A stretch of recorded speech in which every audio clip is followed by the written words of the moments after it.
তুই আমার ভাই সাহেব আপনি বুঝার চেষ্টা তুই আমার মাথুন আমি তোরে কিতা দেখাইছি আমার কথার উত্তর আগে দে জি কইন বর্তমানে কোন মাস চলে বর্তমানে তো জুলাই চলে আর বাংলা কোন মাস চলে আরে ভাই সাহেব আমরা বুঝলাম তো আমার মাথুন আমি তোরে কিতা দেখাইছি জি কইন আমি জিজ্ঞাসি বাংলা কোন মাস চলে আর মাস চলে তোমরা মন কিতা করতে তোমরা আমারে কও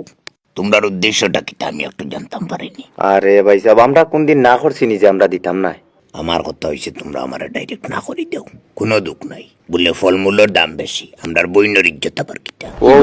ইটা কি ধরনের কথা হইছে ও কই আর ডাইরেক্ট না করি দাও আজ আর মাস কত তারিখ যার ভাই সাহেব আমরার গলতি তো আমরা স্বীকার করিয়ান না আর আমরা তো ইচ্ছা করিয়া দেরি করছি না আপনি তো জানডা সবকিছু ভাই সাহেব আম কাটল বড় জিনিস না বুঝছেন নি কাটল বড় জিনিস না তবে আম লোকে লাগাইবেন আমও কিন্তু বহুত ভিটামিন আছে হিদিটাই না আমার ডাইরেক্ট না করলে কোনো দুঃখ নাই তবে ব্যক্তিগত স্বার্থে আম কাটল বড় জিনিস না হয়ে মনে আকার দিলে বিশেষ করে আমরে তোমার এরকম ছোট করা হয়েছে আমও কিন্তু বহুত ভিটামিন আরে বাবা সাহেব আপনি আমার মাত বুঝছেন না আমি আপনার এই কথা কইছি না ফোন আর কোম্পানি কমপ্লেক্সও লাগাই না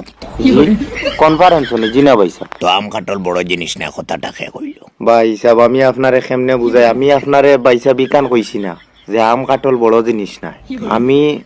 ভাই সাহেব আমি আপনার এই কান কইছি না যে আম কাটল ছোট জিনিস আম কাটল আমি কইছি বড় জিনিস না বড় জিনিস নাই ভিটামিন নাই আরে আমি কোন সময় কইলাম ভিটামিন নাই মানে ভিটামিন আছে বড় জিনিস নাই আরে আমি এটা তো কইছি না তুমি কোনটা কইছো আমি এটা কইছি না ভাই সাহেব যে আম কাটল ছোট জিনিস আমি ওটা কইছি ভাই সাহেব যে আম কাটল বড় জিনিস না কিতা বড় জিনিস তুমি চাই বড় মাল আমি কিতা পাইলাম আশ্চর্য মাফ করবা ভাই সাহেব আমি শুধু আপনারে ওটাও কইছিলাম যে আমার লগে আপনার সম্পর্কটা কি আম কাটল বড় না কিন্তু তোমার বইনের মান সম্মান থাকে তো আর আমার লগে সম্পর্ক বড় হওয়ার কথা না আমরা আজকে আইয়ার ভাই সাহেব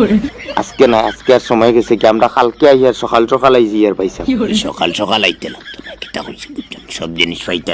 আর আমার কথায় তুমি খারাপ পাইও না কারণ আম কাটল বড় জিনিস হইতে পারে একবার কিন্তু আম কাটল খাওয়াটা বড় জিনিস নাই তুমি বিশ্বাস করবাই ও গতকালকে আমরা লাগা করতে কি এক বেগ হইব আমার রাসা নিয়ে দিছ ও তো তারা আইছি তারার খালি খাটল মনে হয় 200 থেকে 250 আইছি আচ্ছা যাইও কিতা মাচ্চা লইতে সব জারি নসিব তো খাইল কোন সময় আর আই যাইমু আর কি ঠিক আছে কিন্তু আমটা লইতে একটু দেখিয়া লইস রে বাবাই গত বছর খুব কষ্ট পাইছি ভাই আমো ও আজকে তোরা কইলাম এখন পর্যন্ত আমরা বাড়ির মানুষ ছাড়া কেউ জানে না আশ্চর্য মাফ করবা ভাই সাহেব এবার আমি নিজে গিয়ে লইমু আপনি বিলকুল টেনশন করবা না ল্যাংড়া লইলিও কিতা কইছি বুঝছো ওইটা কি ধরনের কথাবার্তা ভাই সাহেব আমি আর বুঝলাম না আচ্ছা খাটলের বাজু কিতা করতা আপনি কইয়া দেন কিতা করতাম তারার তো 250 টাইলো আচ্ছা তুমি আমার মাতুন তারার এটা আমরা দেখতে লাভ নাই তুমি যতটা এস্টিমেট করছো এর থেকে 20টা ক্যান্সেল করে দিও কারণ কিতা কারণ হইছে আমি তোমার বইনের জিও সিম ব্যাংকে টুকরা করে লিছি বয়কট করতে লাগবো তো কত বড় কাম করছেন জিও আর এয়ারটেল মিলিয়ে খুব ভালো কাম করছেন ভাই সাহেব সিমটা বাঙ্কিয়া এখন তুমি আওয়ার সময় 20টা কাটলের বিনিময়ে তোমার বইনের লগে আইতে একটা বিএসএনএল সিম আনবাই